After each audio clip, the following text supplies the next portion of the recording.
today we're going to be writing the equation of a polynomial. Now, we already talked about the general form, where we always had this a on the outside. Today is basically how do we solve for a. We call that a constant multiplier, which means it can be basically anything, and it's pretty easy to do. Now, for the first one, there is an error here, so we're going to make it easy for you. We're going to get rid of this last root. We're not going to worry about it. It goes away, so just scratch that one out. We're going to write the equation of a polynomial with this given root, and that goes through this given point. This gives us a. So if you want an a in the class, find the point. So, basically, we're going to do it the same way as we could. We get the roots x equals 3, x equals negative 5. And we already talked about this. We want to put this in factor form. We get x minus 3, x plus 5, and then on the outside we put this generic a. Well, how do we find that a? We're going to use our point. Plug in the point to get a. If I plug it in, I get negative 1 equals a, 2 minus 3, 2 plus 5, which becomes negative 1 equals a, negative 1 plus times 7. So therefore, a equals a little bit of algebra, we get 1 over 7. So my equation becomes y equals 1 over 7, x minus 3, and x plus 5. And there's our final answer. Very easy to do. Matter of fact, we can try number 2 as well. So they word it differently. They give us the roots. Well, again, a root is the x-intercept. Now, they give me the roots are x equals 2, but they say it's a triple root. That's m3. Ooh. X equals 0, x equals negative 1, and it goes to the point 1, 1. So if I write this out, this gives me x minus 2 in factor form, but I cube it because it's m3. X just gives me x, and this last one becomes x plus 1. Put your generic a equal to y. And now we have to solve for a. Plug in. Like the Glade commercial. Plug it in, plug it in. All right, plugging it in, we get 1 equals. Now, if you're good, you could probably do some of this part in your head, and that's fine. Whoops, 1 minus 2. 1, 1 plus 1. Y 1 equals a. That's negative 1 cubed, which is just negative 1 times 2. Using a little bit of algebra, that's negative 2. A equals negative 1/2. Just kidding, 1/2.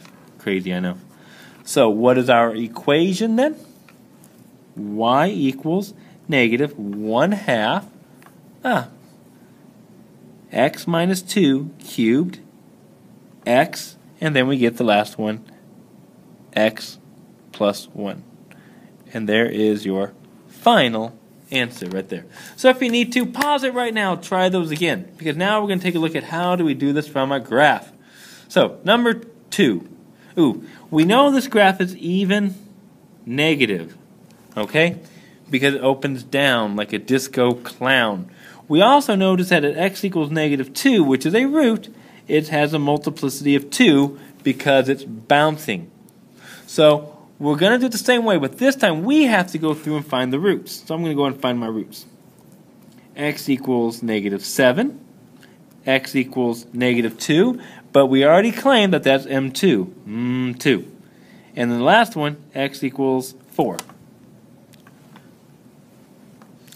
So, writing it out, we get x plus 7. X plus 2, m2.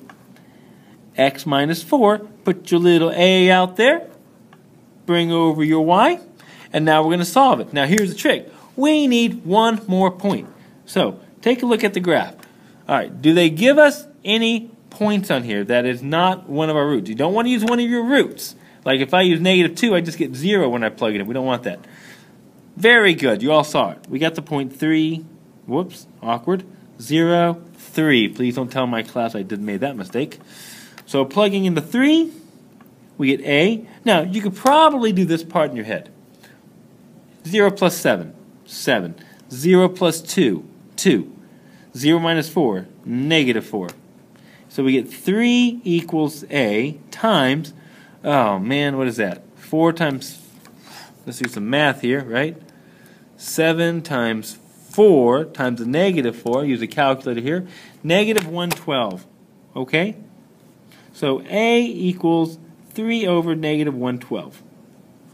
And what's our equation? Y equals negative 3 over 112, x plus 7, x plus 2 squared, x minus 4. And there's our equation. What I would like you guys to try to do is number 3. Oh, by the way, check this. Is this even negative? 1, 2, 3, 4. 1, 2, 3. We have 4. It's even negative. So I want you guys to try number 3. I will tell you this. A is interesting, we'll say the least. So try number 3. And here's the other point. And I want to take a look at number 4 with you, because what do we do with it? We have a cubic and 3. So number 4. Here we go. Number 4. Oh, wow. Look, it's another even negative. Or as I like to say, the reverse Wernow function. I look for my roots. I have negative 3, negative 2, x equals 1. But it wiggles. It wiggles. That's M3. It wiggles. And x equals 4. I'm going to write them out. X plus 3, x plus 2, x minus 1, cubed, x minus 4. Put your a there. There's your y. And now I got to find a. So I need one more point. So I look at the graph. Do I know any other point that's not on the graph? Wow. It's not perfect, but it kind of looks like right here. You don't want to use a root when you pick a point. Don't use a root. That's going to give you 0 equals something, and you don't want that. 0 equals 0, basically, and issues. Okay? So what I'm going to do is I'm going to pick this point right here. It looks like the y-intercept. 0, negative 20 is about what it looks like. And I plug it in. Negative 20 equals a. Plug in the 0, 3, 2, negative 1 cubed, negative 4. Solving it, that becomes 6 times negative 1, negative 6, 24. A equals negative 20 over 24. If you want to reduce it, you can. They're both divisible by 2, but both divisible by 4. So we get negative 5 over 6.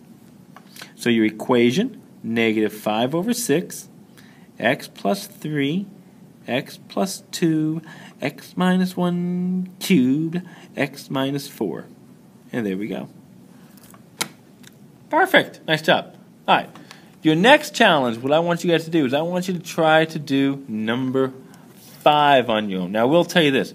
You can approximate your roots negative 1, positive 1, and you can approximate that at x equals 5, and that's okay. This one's a lot harder than it looks, and we're going to see this one again later on when we get to more solving rationals and everything. So, try number 5. All right. Next, what I want you to do is go, after you try number 5, go to part 2, where we have some fun with polynomials. We'll see you then.